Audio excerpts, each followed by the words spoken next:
As you probably saw today, the stock market, the Dow, just hit 50,000, 3 years ahead of schedule. They said probably couldn't be done in the 4-year period. We did it in 1 year.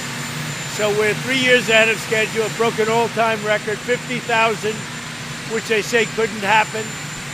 On the crime front, it was just announced that murders are down and crime is down. It's got the lowest point in 125 years, the year 1900. And that's a big, big number. And the country's doing very well. Do you have any questions? Mr. President,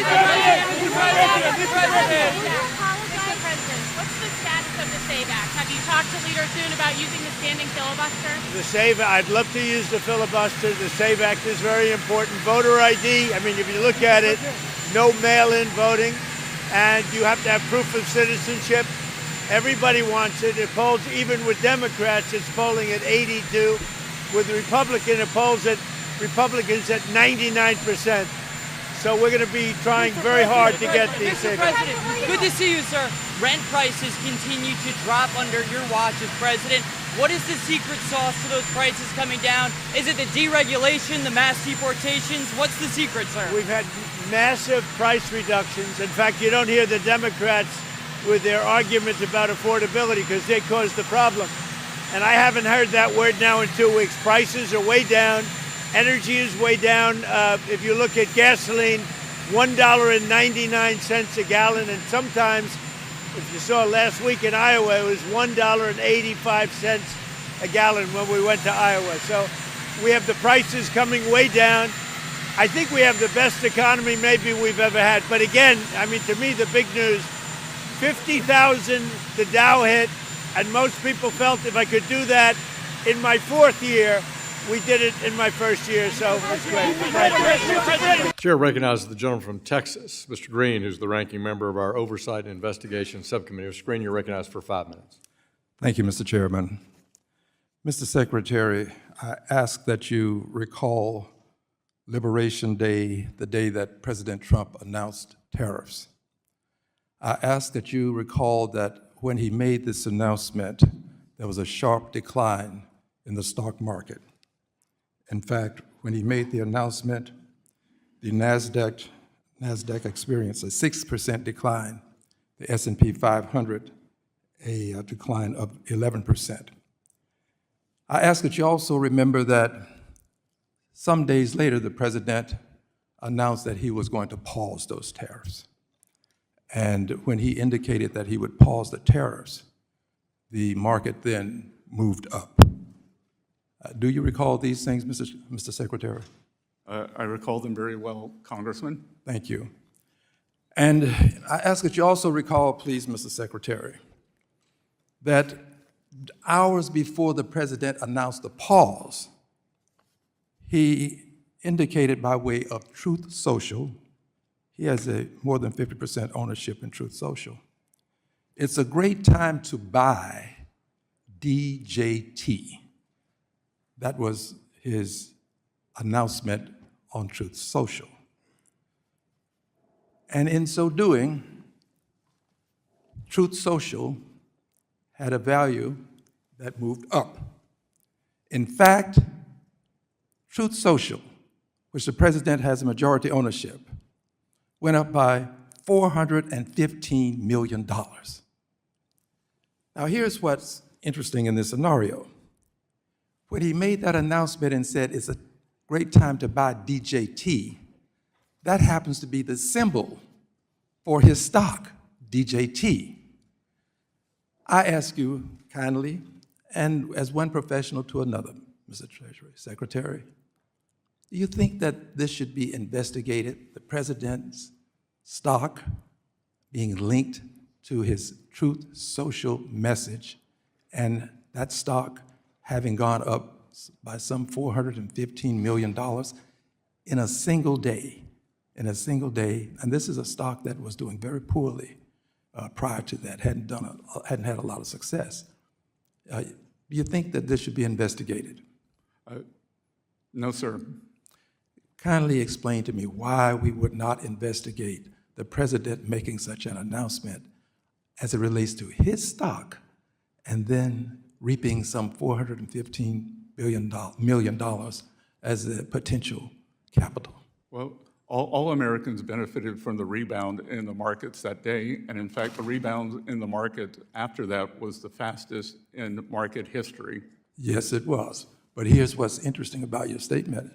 You did not note, Mr. Secretary, that DJT had probably the sharpest increase on that day, 415 million, and that the president said buy DJT, and that's what happened.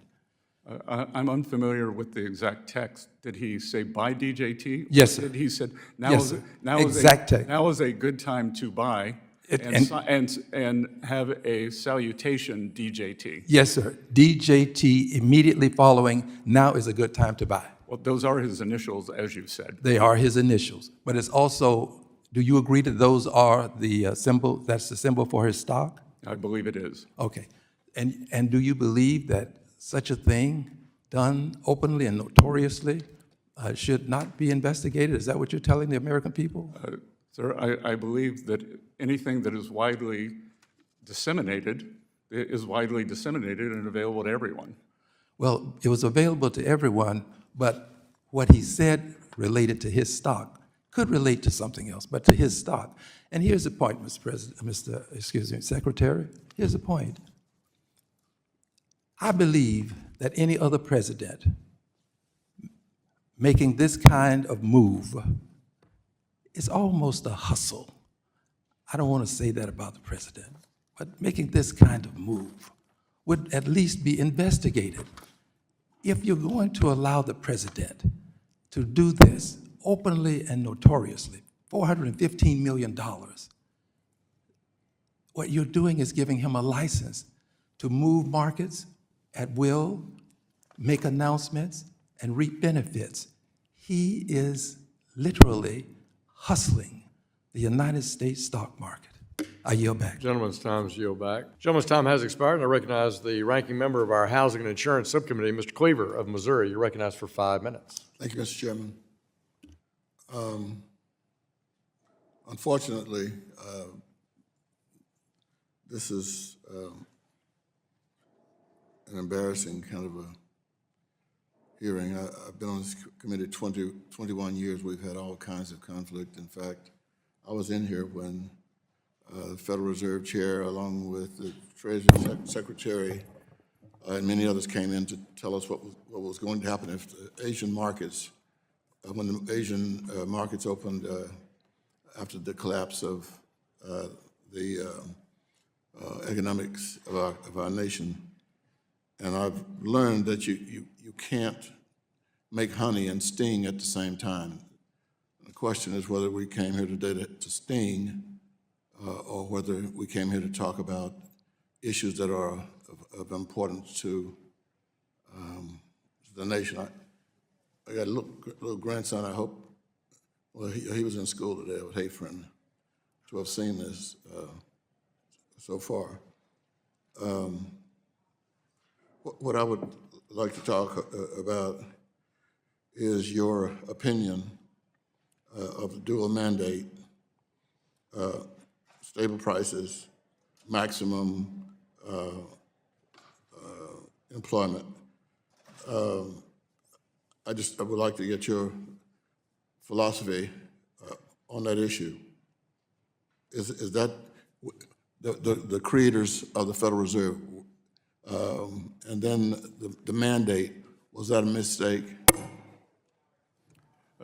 The Federal Reserve Act of 1913, which created the Fed, and then we have morphed into the dual mandate, and the dual mandate is a very delicate balance between maximizing economic growth while maintaining the low levels of inflation. Well, so then you believe in, I'm assuming, the independence of the Federal Reserve? I believe in the independence of the Federal Reserve, but I also believe in accountability. I mean, can you explain how you put those two together? Sure, I would welcome, we've seen these cost overruns at the Fed. The Fed has the independence of the Fed is based on its trust with the American people.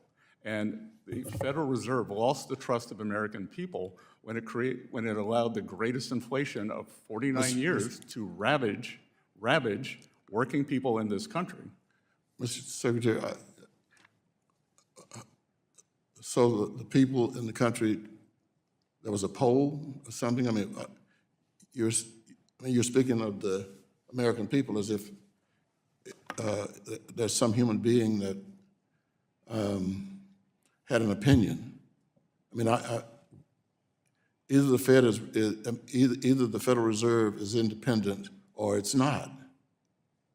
Isn't that right? Isn't the logic right? The Federal Reserve should be independent for monetary policy, and every other program it undertakes impinges on the monetary policy independence, whether it is cost overruns on a building, whether it is intruding in climate, whether it is offering political opinions. Mr. Secretary, so you, being a member of the cabinet, you would advise the President of the United States to verbally and politically interfere with the decision-making of the Federal Reserve? Well, it's his right, just as it's Senator Warren's right in September of '24 to say that they shouldn't cut 50 basis points, they should cut 75 basis points. Yeah. It's the right of everyone in here because, again, there is no